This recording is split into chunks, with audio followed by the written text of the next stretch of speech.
오늘 미가서 2장 강의 시간인데요. 미가서는 잘 취급하지 않는 본문들이 많아서 오늘 이제 여러분들이 이 미가서를 들음으로 많은 것을 이제 이 미가서가 진행되면서 깨닫게 될 겁니다. 일반 성도들이 미가서를 대하는 경우는 잘 없어요. 미가서가 무슨 뜻이라 그랬죠? 미가가 하나님 같은 자가 누구냐? 그리고 미가서의 제일 핵심이 자세히 들으라 그랬어요. 자세히 들으라. 자, 오늘 또 자세히 듣기를 바랍니다. 어느 시대나 어느 사회에서나 완전한 사회는 없습니다. 완전한 건 이 땅에는 없는 거니까요. 그러나 대체적으로 하나님의 공의와 하나님의 정의가 무너지지 않는 그러한 시대와 사회는 도덕적이고 윤리적인 기준이 엄격히 서 있는 시대는 그래도 희망이 있는 사회다. 이렇게 이야기할 수 있습니다. 윤리나 도덕이 그래도 무너지지 않고 제대로 서 있는 사회는 그래도 어느 시대 어느 사회나 좀 희망이 있다. 이렇게 볼 수 있습니다. 그런데 이제 이 사회가 문제가 생기고 무너지려면은 이제 세 가지로 첫 번째 나타나는데 제일 첫 번째 타락이 도덕적 윤리적 타락입니다. 이거는 믿는 세계든 안 믿는 세계든 똑같이 적용이 돼요. 도덕과 윤리가 완전히 사라지면서 무너지게 돼요. 그래서 이거 도저히 세상에 어찌 이런 일이? 그게 진짜야? 그런 일이 정말 일어났어? 이렇게 이야기할 만큼 도덕적으로나 윤리적으로 타락한 시대가 돼요. 그래서 그 성경적인 예로 노아 시대 때 세상에 죄악이 관영했더라. 그 뒤에 이어서 나오는 하나님의 말씀이 하나님이 사람 지으셨음을 한탄하셨더라. 하나님이 보시기에 좋았더라. 하나님 보시기에 심히 좋았더라 하셨는데 하나님이 창조하신 세계의 마지막 등장한 인간을 보고 하나님이 심히 한탄을 하셨다. 왜? 윤리나 도덕이 도저히 용서받을 수 없는 세상의 죄악이 관영했기 때문에. 두 번째 이제 어느 시대나 어느 사회나 완전한 사회는 없지만 무너지는 것이 두 번째 무너지는 것이죠. 경제적인 타락이 무너집니다. 정의의 공정한 정의의 분배와 공정한 경제의 개념이 깨어질 때 그 사회는 불안한 사회가 됩니다. 사회적 불의와 경제의 불의가 같이 이어집니다. 로마가 세계를 제패할 때 제일 첫 번째는 은을 주었습니다. 그다음에 군인들에게 뭘 줬냐면 소금을 줬어요. 나중에 줄 거 없으니까 그냥 말로만 합니다. 말로만 돼요? 다 굶으면 죽는데. 그래서 이제 점령지 뺏어서 어떻게 해결해 보려고 생각을 하면서 무리수를 두게 됩니다. 그리고 반대로 그 왕가는 너무너무 사치스럽고 도저히 헤어날 수 없는 부패에 휩싸임으로 결국은 내부로 붕괴됩니다. 우리가 잘 아는 일본을 오다 노부나가 뒤에 일본을 전체 통일했던 도요토미 히데요시, 다음에 노부나가 도요토미 히데요시, 그 다음에 도쿠가와 이에야스, 이 막부 정권이 서는데 이 앞에 이제 도요토미 히데요시가 전쟁을 하면서 쉽게 얘기하면 무장들을 직업이 전쟁꾼들을 많이 모으게 되죠. 전쟁이 어느 정도 자기 나라 일본 전쟁이 마무리되니까요. 이게 이제 오히려 부담이 되는 겁니다. 나누어 줄 영지나 나누어줄 상급이 없으니까요. 자꾸 불만이 쌓아지니까 이 불만을 바깥으로 돌리는 방법으로 조선 정벌 명나라 침범한다는 거예요.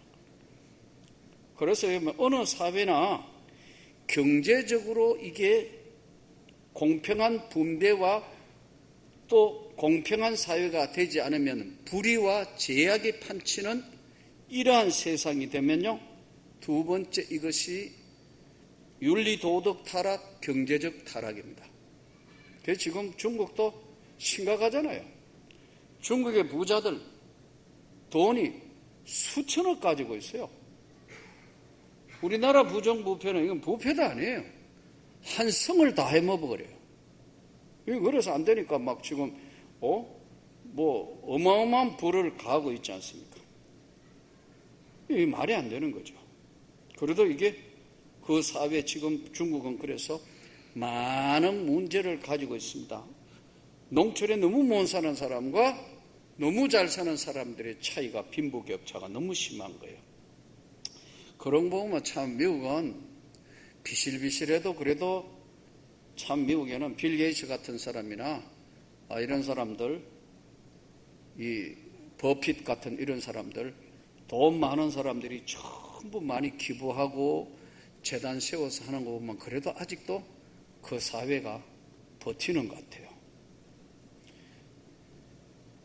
도덕적, 윤리적 타락 다음에 나타나는 것이 경제적인 타락이에요. 이제 마지막 타락이 뭐냐면 종교적 타락입니다. 네. 종교적 타락인데 오늘 여기는 뭐 더 말할 것도 없이 우리가 예수 그리스도를 믿는 하나님의 백성이 하나님의 말씀에서 멀어지고 타락하면 하나님이 세상을 심판하신 거예요. 그래서 도덕, 윤리적 타락, 경제적인 타락, 종교적 신앙의 타락. 그러면 하나님은 무엇을 하시느냐 하면 반드시 심판하시면서 자기 백성들을 정화하는 작업을 하셨어요. 그래서 남은 자 사상. 그래서 안 되니까 하나님이 북왕국 남왕국 다 망하게 하고 바벨론 포로로 70년 끌려갔다가 다시 돌아오게 하셔서 10명 중에 1명이 돌아오게 해서 하나님이 다시 하나님의 나라를 세우시는 거예요. 자, 이것을 통해서 이제 우리가 깨닫는 것은 1절부터 5절까지는 탐욕과 부패한 부자에게 임할 저주를 말씀하고 있는데 오늘 본문 이제 1절에는 그들이 침상에서 죄를 꾀하며 악을 꾸미고 날이 밝으면 그 손에 힘이 있으므로 그것을 행하는 자는 화 있을진저. 여러분, 침상에서는 뭐 해야 되죠? 잠자야 되잖아요. 그 잠은 안 자면서 악한 일을 꾸민다고 주야로 묵상하는 거예요. 밤 되면 정상적인 사람 집에 잠자야 되는데 잠 안 자고 내일 아침에 눈 뜨면 요 나쁜 짓 하고 어떻게 하고 이런 거 꾸민다는 거예요. 여러분 잘 빠면은 잠 잘 주무시기 바랍니다. 뭐 우리는 그럴 수도 없고 그래서도 안 되겠지만 이 지금 침상에서 죄 짓는 걸 주야로 묵상하는 자들아. 구체적으로 어떤 잘못을 저지르는가 설명하는 게 2절인데요. 밭들을 탐하여 빼앗고 집들을 탐하여 차지하니 그들이 남자와 그의 집과 사람과 그의 산업을 강탈하도다. 구체적인 것이요. 열왕기상 21장 1절에서 16절에 나오는 나봇의 포도원 강탈 사건입니다. 아합 왕이 다스리는 시대에 아합 왕은 그래도 일말에 양심이 있어가지고 나봇의 포도원을 이렇게 지나가다가 왕인데 보니까 포도원이 너무너무 멋있어요. 이야, 이건 왕가에도 없는 포도밭이 이거 기가 막히는데 이 포도원을 자기 이름으로 등기하고 뺐으면 좋겠는데 하나님이 그냥 두시지 않을 거고 모든 국민이 보고 있고 이것은 나봇의 집안 대대로 포도원인데 이거를 아방이 뺏어가려고 하면 이거 안 되잖아요. 그래서 이제 침상에 와가 아까 말씀드린 침상엔 잠을 자야 되잖아요. 근데 잠 안 자고 끙 하니까 그 독한 악녀인 성경의 악녀의 대표인 이세벨이 무엇 때문에 이렇게 고민해요 왕이? 그러면 아무것도 아니야 이러면 될 텐데 이게 또 고주알 미주알 다 이야기하네요.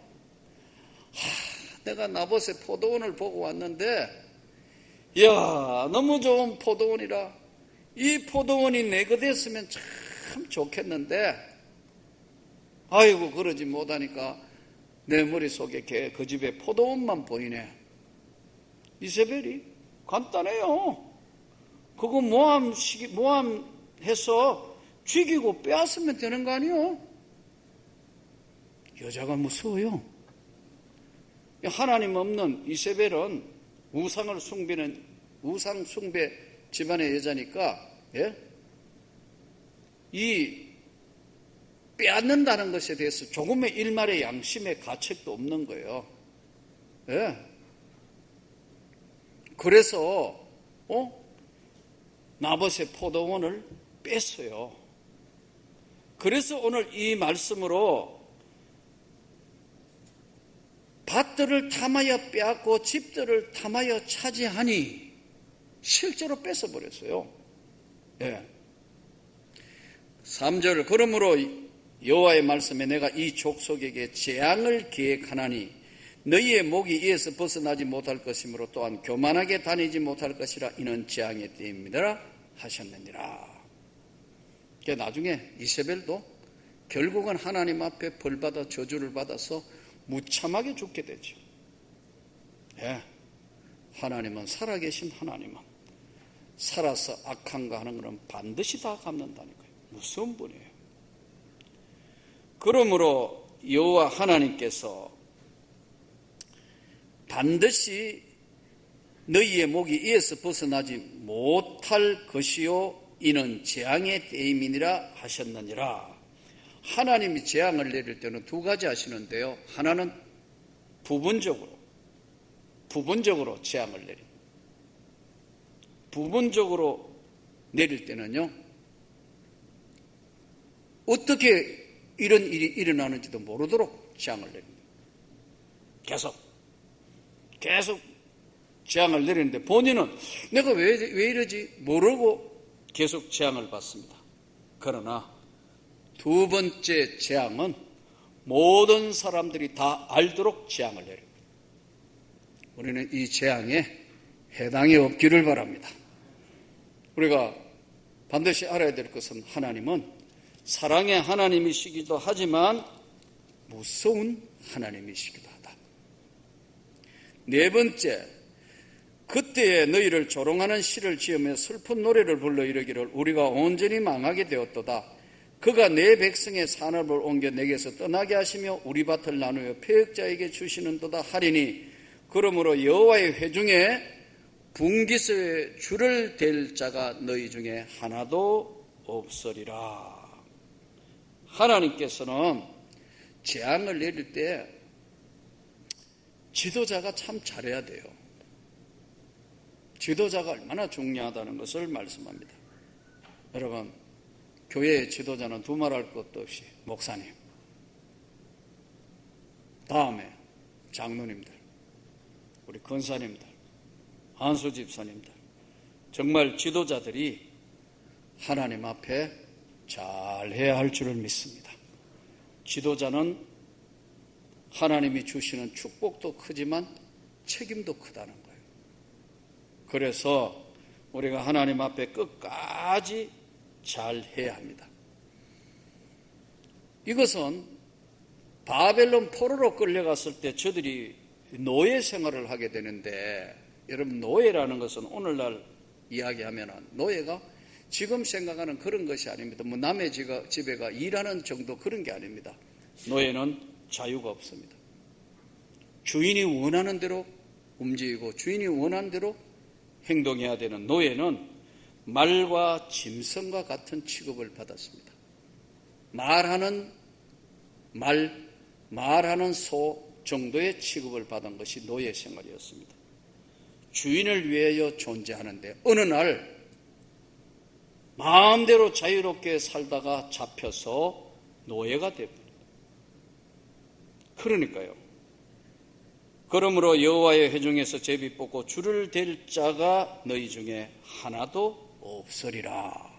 그래서 여러분, 우리가 하나님 앞에 사는 삶은 정말 잘해야 될 것이 언제나 말씀 앞에 참 겸손해야겠고요.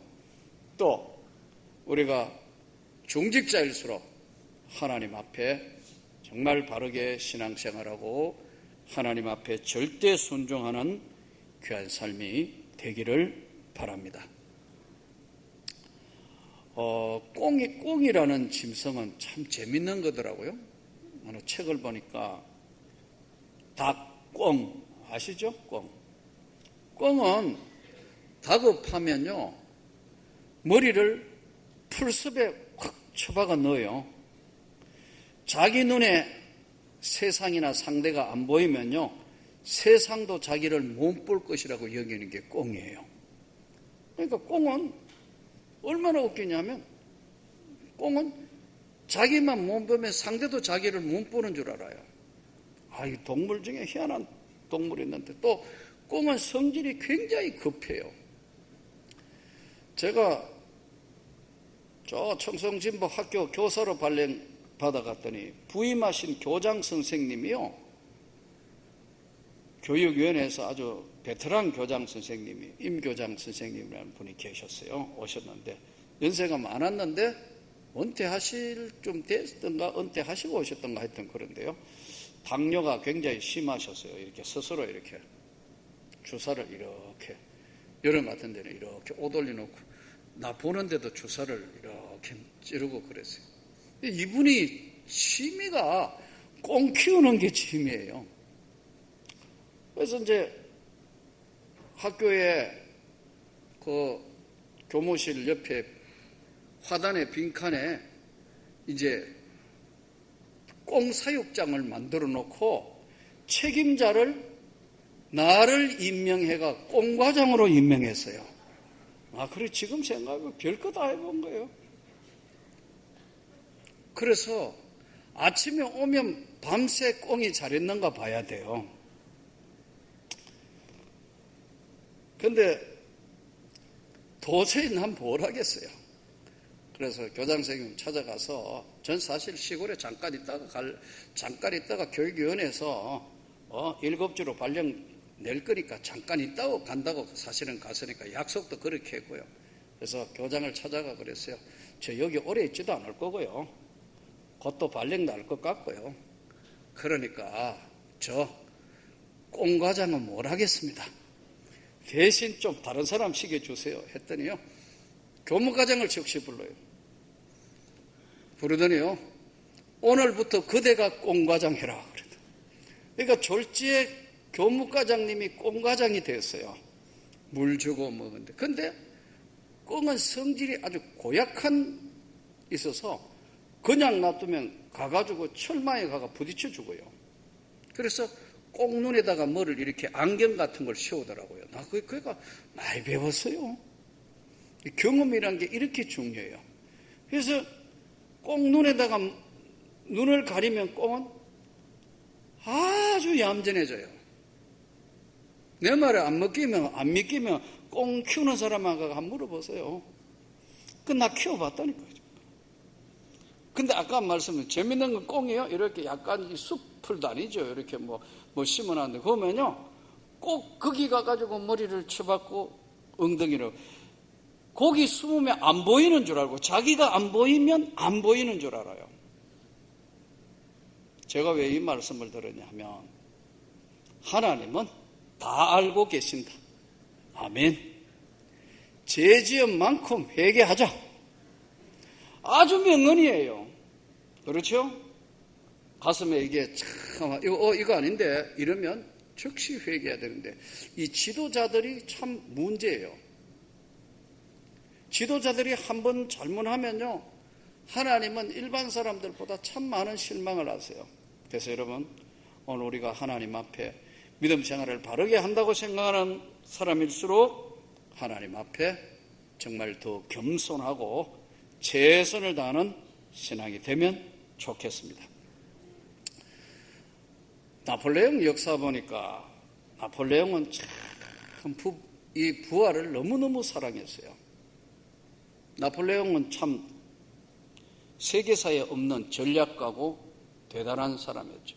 콜시카 섬에 프랑스 어느 조그마한 섬 촌놈이 쉽게 우리를 얘기해 촌 그런 출신이 보나파르트 나폴레옹 프랑스 사관학교 졸업하고 인간했는데 뭐 썩 좋은 성적도 아니었지만요.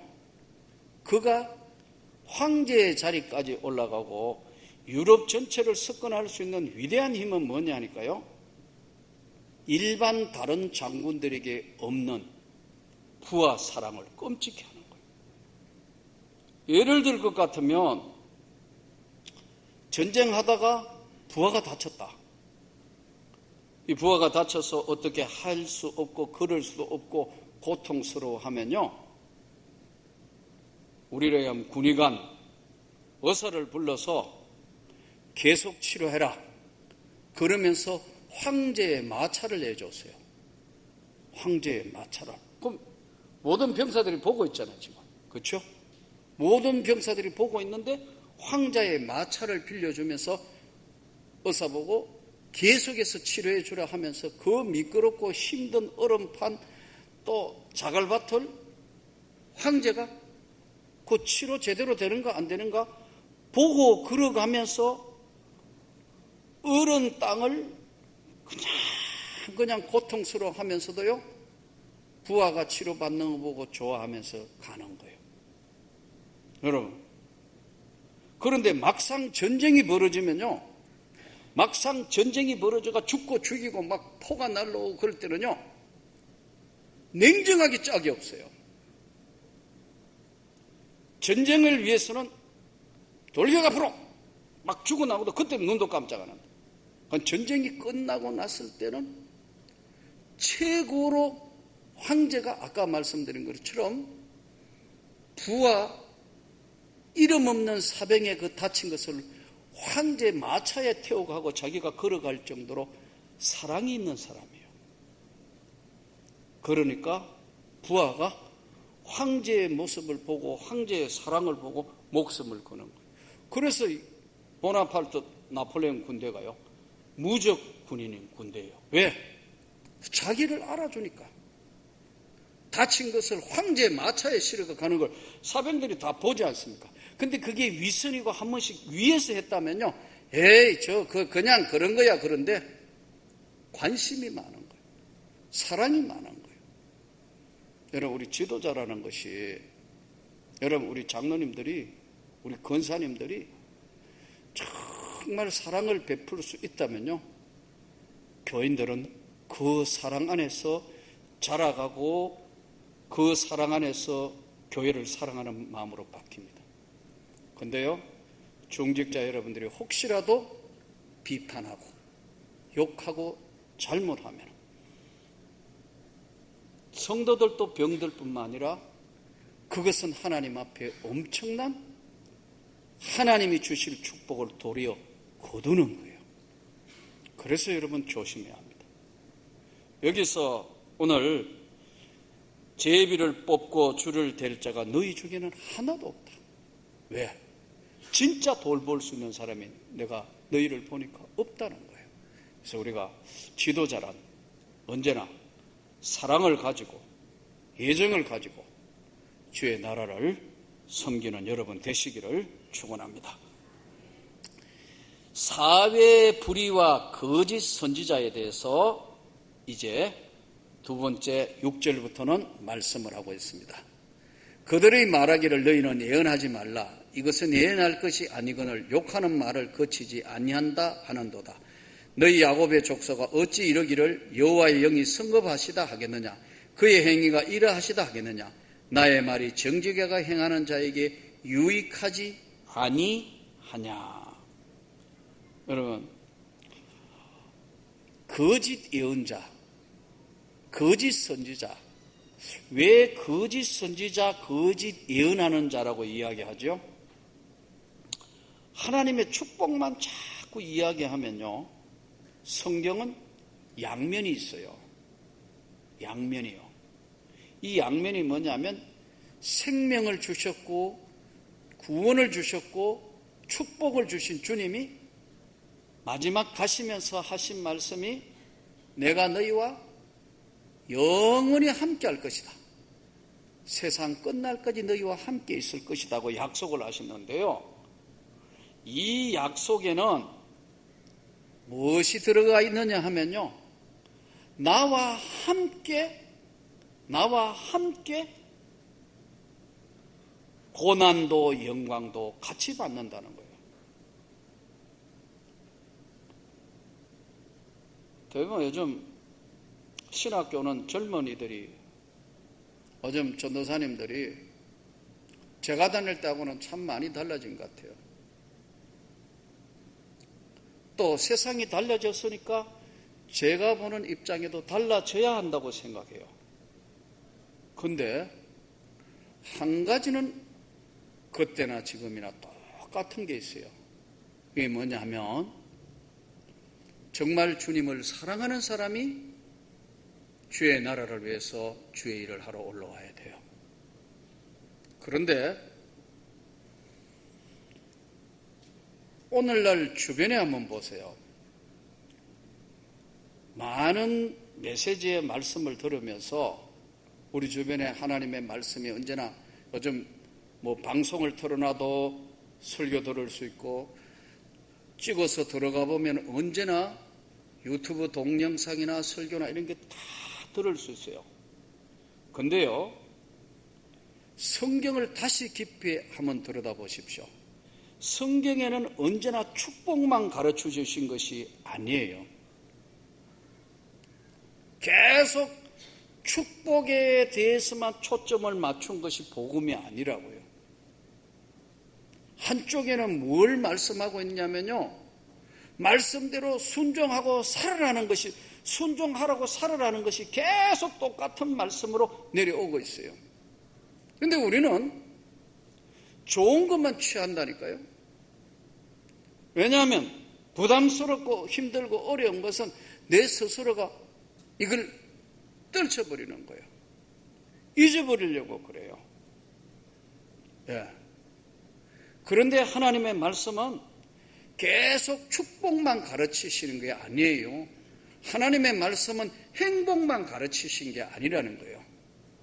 때로는 하나님 말씀에 순종하기 때문에 손해도 본다는 거예요. 아닌가요? 하나님 말씀대로 살기 때문에 참는 거예요. 하나님의 말씀대로 믿기 때문에 악한 것을 악으로 악을 갚지 말라는 거예요. 근데 쉽게 할 수 있는 게 악을 악으로 갚는 거예요. 그래서 다툼이 일어나고 그래서 모든 혼란이 일어나게 돼 있어요. 오늘 성경 말씀대로 여러분, 하나님은 축복만 가르치는 것이 아니고요, 절대 순종을 우리에게 요구해요. 그래서 예수 믿는 사람이 세상과는 다르게 살아야 되는 이유가 여기 있습니다. 너희 야곱의 족속아, 어찌하여 여호와의 신이 편급하시다 하겠느냐? 나의 말이 행히 정직한 자에게 유익되지 아니하냐? 대부분 보면 신세 한탄을 많이 하는 경우들이 많습니다. 아이고, 내가 배운 게 없어서, 내가 가진 것이 없어서 나는 이런 어려움이 있고 나는 이런 고통이 있다. 맞습니다.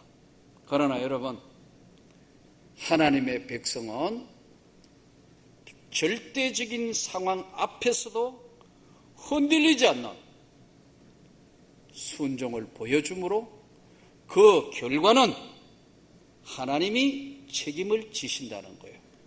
그래서 여호와와 같은 자가 누가 있느냐?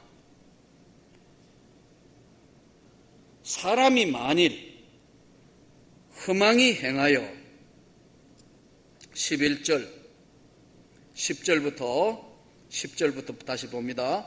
이것은 너희가 쉴 곳이 아니니 일어나 떠날지어다. 이는 그것이 이미 더러워졌음이니라. 그런즉 반드시 멸하리니 그 멸망이 크리라. 하나님이 결심하셨다는 말씀이죠. 자, 그러시면서 이제 말씀을 합니다. 사람이 만일 허망하게 하며 거짓말로 이르기를 내가 포도주와 독주에 대하여 너게 예언하리라 할 것 같으면 그 사람이 이 백성의 선지자가 되리로다. 야곱아, 내가 반드시 너희 무리를 다 모으면 내가 반드시 이스라엘의 남은 자를 모으고 그들을 한 초에서에 두기를 보스라의 양떼같이 하며 초장의 양떼같이 하리니 사람들이 크게 떠들 것이며. 여기서 왜 그러면 죄악이 관영한 세상에 사는데 거짓 선지자, 거짓 예언을 하게 되느냐 하면 축복만 말하기 때문에. 계속 축복받는 이야기만 하는데 사실은 그게 아니고 그렇게 길들여지고 그렇게 됐을 때는 하나님 앞에 순종하지 못한 자에게 내리는 무시무시한 징계와 이건 어떡하느냐. 그래서 거짓 예언, 잘못 전하는 인도자라는 거예요. 그래서 저는 여러분 하나님 앞에 우리가 축복도 받아야 하지만 이 축복의 삶을 누리기 위해서 주시는 절대 순종을 먼저 생각하고 때려 어려워도 순종이 제사보다 낫다는 사실을 다시 한번 깨닫고 주님 앞에 순종하는 저와 여러분이 되기를 원합니다. 세상에는 참 굉장히 물질, 돈 때문에 죽고 죽이는 세상 세 가지로 타락한다 했죠. 첫 번째 뭐가 타락한다 그랬죠? 도덕적, 윤리적 타락, 경제적 타락, 신앙적, 종교적 타락. 아무거나 믿으면 된다. 무엇이든지 믿어도 된다. 이제 기준도 없어져 버렸다. 자기 소위 옳은 대로 믿는다. 하나님의 말씀이 중심이 아니고요. 그 다음에는 하나님이 세상을 심판하시는 것인데, 그러면 왜 이렇게 되느냐 하니까요, 항상 뭐냐면 하나님 쪽에서 생각하시는 것이, 하나님 쪽에서 생각하시는 것은 뒤로 하고 내 중심에서 모든 걸 생각하는데 그 안에 최고의 문제가 뭐냐? 여전히 지금이나 그때나 가장 큰 문제가 뭐냐면 물질 문제예요. 그리고 인간이 90%는 돈 앞에 타락하는 거예요. 90%는 물질 앞에 타락해서 무너지는 거예요. 어느 할아버지의 이야기입니다. 아마 그 할아버지가 이제 자식이 3명이 있었다고 예화의 이야기에 나오는 얘기입니다. 자식이 3명이 있는데 다 분가를 시켰는데, 예? 힘들고 어렵게 해서 다 결혼식을 분가를 했는데 얘들이 어느 날 보니까 우리 부모님이 별로 재산도 없고 가진 것도 없다고 생각하니까 서서히 좀 냉대를 하는 것 같으니까 그 영감님이 한 가지 지혜를 발휘했어요. 우리로 하면 꾀를 발휘했어요. 그래서 어디 가가지고 벽돌을 하나 주워왔어요. 그 벽돌에다가 금칠을 한 거예요. 그리고 벽돌을 이제 베개 안에, 그 베개는 메밀 집어넣어가지고 그 안에 베개를 높다랗게 해가지고 항상 잘 때나 어디 갈 때도 딴 거 어디 간다 하더라도 베개는 들고 다니는 거예요. 그러니까 이제 궁금하니까 자녀들이 아버지 왜 그냥 어느 남의 집에 가거나 어디 야외 가거나 뭐 해도 왜 베개를 들고 다닙니까? 야야, 이거는 내 일생의 최고의 여기 모든 재산과 보물이 여기 있으니까 도적이 오면 큰일 나지 않냐.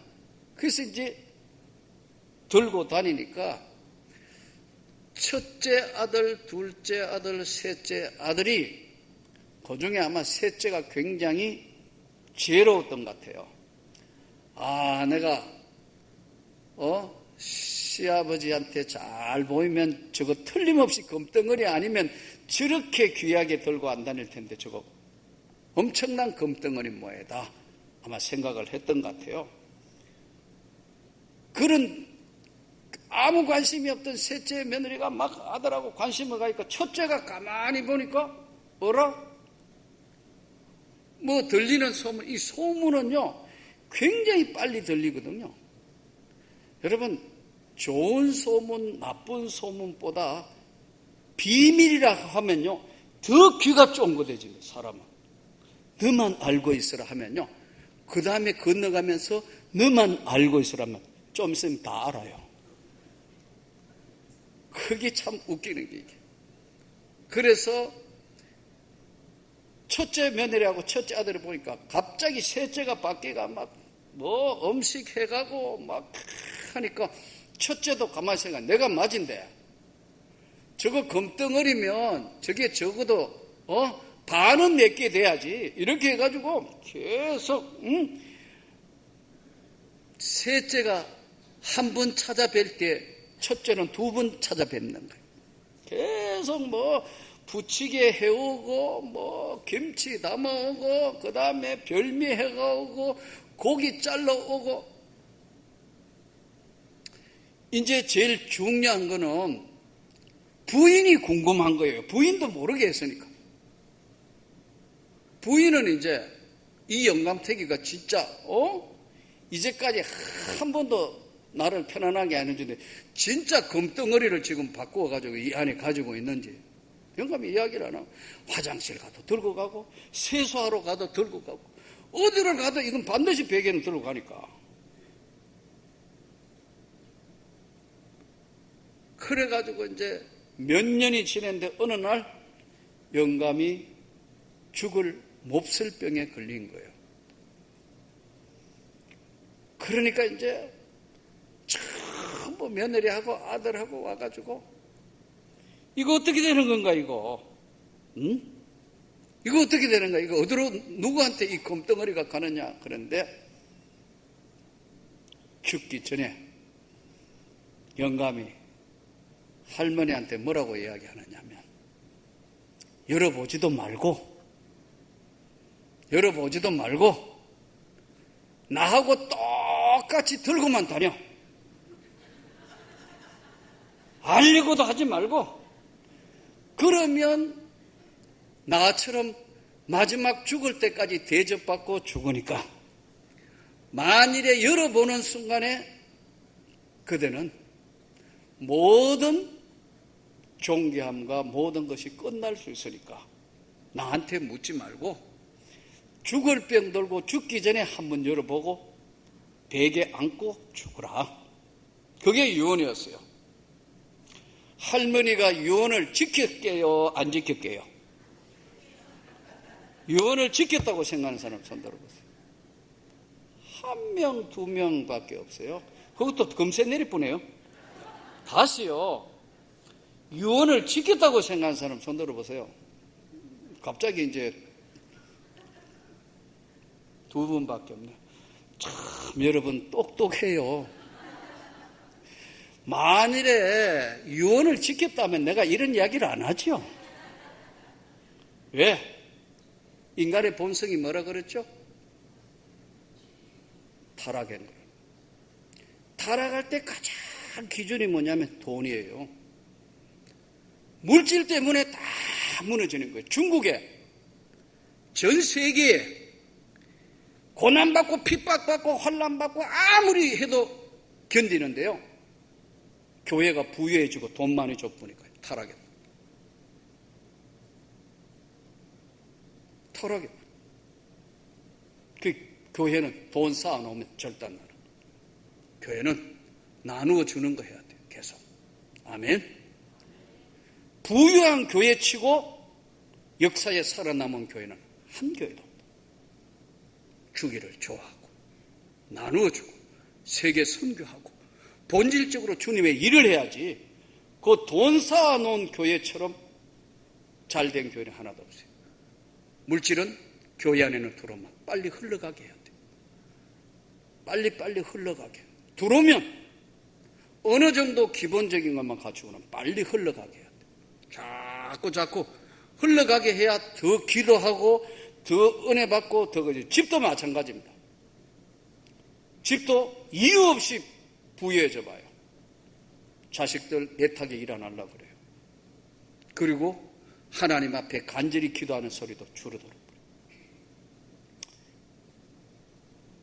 할아버지가 죽자 베고 있는데 잠이 안 오는 거예요. 왜 잠이 안 오죠? 이게 뭘까? 이게 도대체. 할머니한테 죽기 전에 절대로 개봉하면 안 되고 알면 불행해지고. 근데 계속 궁금하니까 영감은 죽었겠다. 에라이 한번 열어봐. 열어보니 금덩어리가 아니고 검색 칠한 돌멩이라. 벽돌 새처럼 무거운 벽돌이. 그걸 보고 간 뒤에 그 다음에는 베개를 했지만 그 다음부터는 이 베개가 금덩어리처럼 가지고 다닐 수 있어요, 없어요? 있어요, 없어요? 없어요. 왜냐하면 금덩어리 아닌 걸 봐버렸는데. 그 어느 날 두고 나갔는 걸 며느리가 첫 번째 며느리가 척 보니까 도무지 궁금해서 견딜 수가 없어요. 열어보니까 벽돌이에요. 이 며느리는 할아버지한테 속았는, 시아버지한테 속았는 분노, 사기당한 것 같아서 시어머니를 얼마나 핍박했겠어요. 그렇죠? 그리고 그 다음부터 냉담해지니까 이상하다. 막내가 또 이제 벽돌이니까 안 만질 거 아니에요. 또 열어보니까 막내도 결국은 시어머니 알기를 우습게 하고 그야말로 참 사람 취급을 안 해버리네요. 둘째가 또 열어봤는데 보고 난 뒤에 닫으면서 나오다가 벽돌에 미끄러져 버렸어. 넘어지면서 벽돌을 앉는데 아버지 생각을 한 거예요. 우리 아버지가 얼마나 우리를 못 믿었으면 벽돌로 사기를 쳤을까. 그걸 깨닫고 둘째가 그래도 사람답게 이건 아니었구나 하면서 어머니를 모시긴 했겠지만 돈 생기는 것만큼 잘 섬겼겠어요? 안 섬겼겠어요? 물어보나 말하는 얘기 아니에요. 여러분, 인간의 타락은 돈으로부터의 타락입니다. 물질로부터의 타락입니다. 우리가 오늘 멸망할 자들의 세계 속에는요, 하나님의 은혜는 사라지고 계산만 남아 있습니다. 오늘 또 복잡한 세상에 저와 여러분이 주님이 이 세상에 가장 소중한 유산이고 재산인 줄 알고 하나님 앞에 믿음을 보이며 사는 저와 여러분이 되기를 축원합니다.